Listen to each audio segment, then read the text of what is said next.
একটা simple query, just Messi এসছে ভালো, তো ইন্ডিয়ান গভর্নমেন্ট হোক বা যে স্পন্সর হোক বা যারা হোক, অর্গানাইজার হোক, তো অর্গানাইজাররা বা গভর্নমেন্টরা প্রচুর স্পেন্ড করেছে লিওনেল মেসির সিকিউরিটি বা এই ইন্ডিয়া ট্যুরের রেসপেক্টে। সো যেটা শুনছি it's more than 150 crore expense হয়েছে। তো হোয়াট এভার, তো যে কোটি পরিমাণ টাকা এক্সপেন্স হোক না কেন, আর তার রেসপেক্টে হচ্ছেটা কি মানে এতে কি ফুটবলের ডেভেলপমেন্ট হচ্ছে বা ইন্ডিয়াতে স্পোর্টসের ডেভেলপমেন্ট হচ্ছে, নাকি আমরা সেলিব্রেট করছি যে আজকে লিওনেল মেসি, কালকে মারাদোনা, কালকে পেলে, এদেরকে এনে আমরা আমরা ফুটবলের ডেভেলপমেন্ট করছি বা ইন্ডিয়াতে স্পোর্টস ফেসিলিটি ডেভেলপমেন্ট করছি।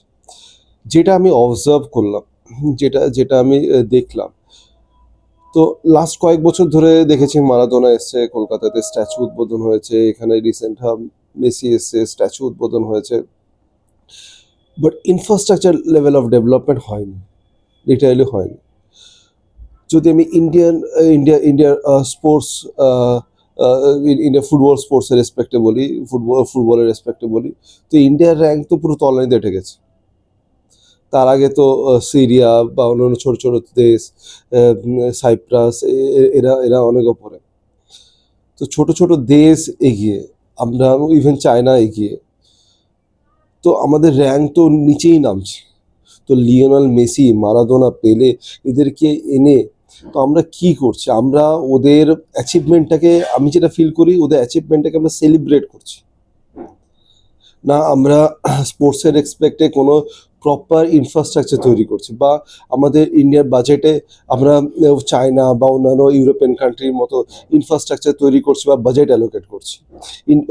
ইউরোপের স্কুলগুলোতে বা চায়নাতে, জাপানে বা ইউএসএ বা ইউকেতে, এরা এরা এরা কি করে, এরা এরা এরা এদের স্কুল কলেজ লেভেলে এরা স্টুডেন্ট, এরা ছেলেমেয়েদের তুলে আনে।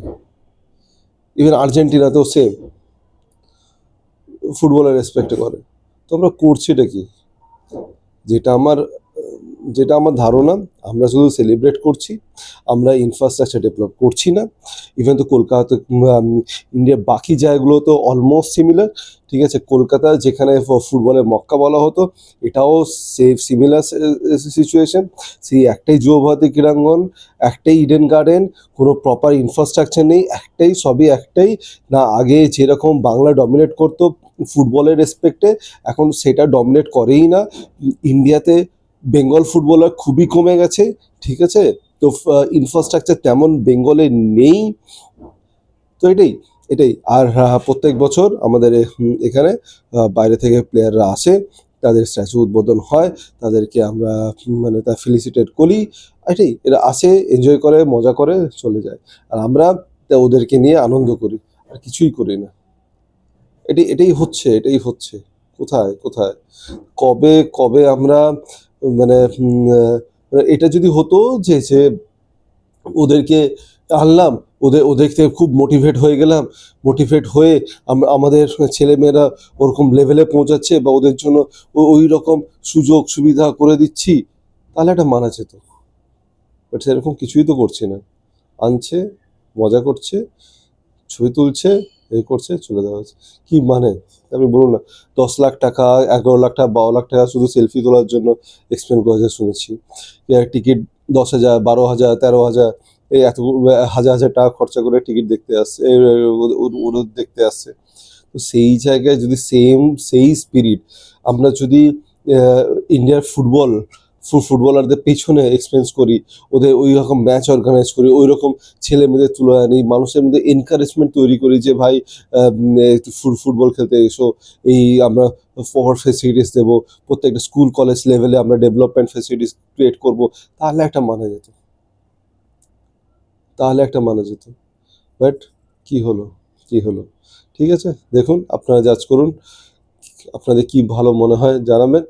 তো এটা তো আমার মনে হয় যে কিছুই না, নাথিং বাট সেলিব্রিটিদের আনছি, ছবি তুলছি, ফেলিসিটেট করছি, ওদের অ্যাচিভমেন্টকে আমরা জাস্ট সেলিব্রেট করা ছাড়া আর কিছুই করছি না।